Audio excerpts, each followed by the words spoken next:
আসসালামু আলাইকুম ভিউয়ার্স, আশা করি সবাই ভালো আছেন। বাংলাদেশ ক্রীড়া শিক্ষা প্রতিষ্ঠান কর্তৃক যুবদের আত্মরক্ষামূলক মৌলিক প্রশিক্ষণের ভর্তি বিজ্ঞপ্তি প্রকাশিত হয়েছে। এই প্রশিক্ষণটি সম্পূর্ণ ফ্রি। এখানে আবেদন এবং প্রশিক্ষণ গ্রহণ করতে কোনো টাকা লাগবে না। সারা বাংলাদেশ থেকে সবাই এখানে আবেদন করতে পারবেন। তো আবেদন করতে কি কি লাগবে এবং কিভাবে আবেদন করবেন সব কিছু দেখাবো আজকের এই ভিডিওতে। তো ভিডিওটিতে লাইক দিয়ে শেষ পর্যন্ত দেখতে থাকুন। এখানে 114টি ব্যাচে 8,250 জন পুরুষ এবং 600 জন মহিলাকে এই আত্মরক্ষামূলক প্রশিক্ষণ দেওয়া হবে। প্রতিটি ব্যাচে প্রশিক্ষণের মেয়াদ 15 দিন এবং এটা সম্পূর্ণ আবাসিক। আবেদনকারীর শিক্ষাগত যোগ্যতা ন্যূনতম এসএসসি পাস হতে হবে এবং বয়স 18 থেকে 35 বছরের মধ্যে হতে হবে। যারা এই প্রশিক্ষণের জন্য নির্বাচিত হবে তারা দৈনিক 300 টাকা হারে মোট 4,200 টাকা প্রশিক্ষণ ভাতা পাবে। এই ভাতাটা আপনাদেরকে প্রশিক্ষণ শেষে দিয়ে দেওয়া হবে। সারা বাংলাদেশে প্রশিক্ষণ কেন্দ্র আছে মোট 7টি। যদি আপনি মেয়ে হন তাহলে 1 নাম্বার কেন্দ্রে আপনাকে আবেদন করতে হবে, আর যদি আপনি ছেলে হন তাহলে নিচের 6টার যে কোনো কেন্দ্রে আপনি আবেদন করতে পারবেন। কেন্দ্রের পাশাপাশি এখানে দেখতে পাচ্ছেন আপনারা ব্যাচ সংখ্যা, প্রতিটি ব্যাচে শিক্ষার্থীর সংখ্যা, কেন্দ্রভিত্তিক মোট প্রশিক্ষণার্থীর সংখ্যা, প্রথম ব্যাচ শুরুর তারিখ দেওয়া আছে। এখানে দেওয়া তারিখ অনুযায়ী কিন্তু প্রতিটি ব্যাচে প্রশিক্ষণের কার্যক্রম শুরু হবে।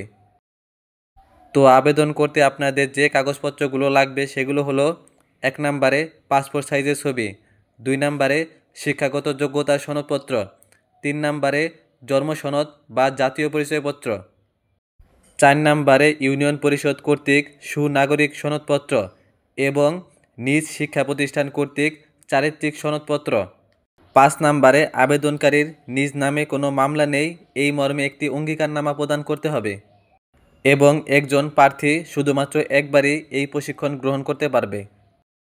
তো চলুন এখন দেখাই এই প্রশিক্ষণের জন্য কিভাবে অনলাইনে আবেদন করবেন। অনলাইনে আবেদনের জন্য যে কোনো একটা ব্রাউজার ওপেন করে নিতে হবে। তো আমি ক্রোম ব্রাউজারে ওপেন করে নিলাম। ক্রোম ব্রাউজারে আসার পরে সার্চ বারে গিয়ে bkspds.gov.bd লিখে সার্চ করবেন। এখান থেকে যদি আপনি নোটিফিকেশন চান তাহলে এলাও, আর যদি না চান তাহলে ব্লক লেখা ওইখানে ক্লিক করবেন। তারপরে ক্যান্সেল লেখা ওইখানে ক্লিক করবেন। তারপরে ডান পাশে দেখতে পাচ্ছেন 3 লাইন দেওয়া, ওইখানে ক্লিক করবেন। তারপরে অ্যাপ্লিকেশন অ্যান্ড রেজিস্ট্রেশন লেখা ওইখানে ক্লিক করবেন। তারপরে অ্যাপ্লাই লেখা ওইখানে ক্লিক করবেন। তো এখানে আবার অ্যাপ্লাই লেখা ওইখানে ক্লিক করবেন। তারপরে এখানে আপনার তথ্য দিতে হবে। এখানে অবশ্যই আপনার এনআইডি কার্ড অনুযায়ী এবং ইংরেজিতে তথ্যগুলো দিবেন। এখানে আপনার নাম, পিতার নাম, মাতার নাম, জেন্ডার, জন্ম নিবন্ধন অথবা NID number, date of birth এবং আপনার একটি সচল মোবাইল নাম্বার দিয়ে দিবেন। এখানে আপনার উচ্চতা কয় ফুট কয় ইঞ্চি এবং এখানে আপনার ওজন দিয়ে দিবেন। এখানে টিক মার্ক দিয়ে দিবেন এবং এখানে ক্লিক করে সেলফ ডিফেন্স ট্রেনিং ওইটা সিলেক্ট করে দিবেন এবং এখানে ক্লিক করে আপনি কোন ট্রেনিং সেন্টার থেকে ট্রেনিং করবেন সেটা সিলেক্ট করে দিবেন। তারপরে এখানে আপনি এসএসসি পাস করলে এসএসসি লিখবেন এবং ইন্টার পাস করে থাকলে এইচএসসি লিখে দিবেন। এখানে আপনার এনআইডি অথবা জন্ম নিবন্ধন নম্বর লিখে দিবেন এবং এখানে আপনার থানা এবং ইউনিয়নের নাম লিখে দিবেন।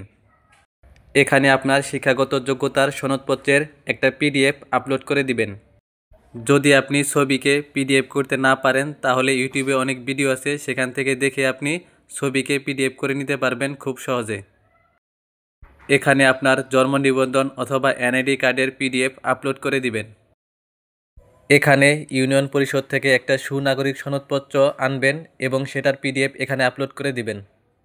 এখানে আপনার নামে যে কোনো মামলা নেই সেই বিষয়ে ইউনিয়ন পরিষদ থেকে একটা প্রত্যয়নপত্র আনবেন এবং সেই প্রত্যয়নপত্রের পিডিএফ ফাইল এখানে আপলোড করে দিবেন এবং এখানে আপনার নিজ শিক্ষা প্রতিষ্ঠান কর্তৃক একটা চারিত্রিক সনদপত্রের পিডিএফ এখানে আপলোড করে দিবেন। তারপরে এখানে আপনাকে বর্তমান ঠিকানা এবং স্থায়ী ঠিকানা দিতে হবে। এখানে আপনার বিভাগ, জেলা, উপজেলা এবং পোস্টকোড দিয়ে দিবেন এবং এখানে আপনার গ্রামের নাম লিখে দিবেন। বর্তমান ঠিকানা এবং স্থায়ী ঠিকানা একই হলে এখানে টিক চিহ্ন দিয়ে দিবেন। এখানে ক্লিক করে গ্যালারি থেকে আপনার একটা পাসপোর্ট সাইজের ছবি এখানে আপলোড করে দিবেন এবং এখানে দেওয়া ক্যাপচা কোডটা এখানে হুবহু লিখে দিবেন। সব কিছু ঠিকঠাক মতো দেওয়া হলে ফাইনাল সাবমিট অ্যাপ্লিকেশন লেখা এখানে ক্লিক করবেন। তারপরে আবেদন কপিটা ডাউনলোড করে নেবেন এবং যে কোনো একটা কম্পিউটার দোকান থেকে এটা প্রিন্ট আউট করে নেবেন। তো এইখানে আবেদন করতে আপনাদের যদি কোনো সমস্যা হয় তাহলে তা কমেন্টে অবশ্যই জানাবেন। আজকের ভিডিওটি এই পর্যন্তই, দেখা হবে অন্য কোনো ভিডিওতে। সে পর্যন্ত ভালো থাকবেন, সুস্থ থাকবেন। আসসালামু আলাইকুম।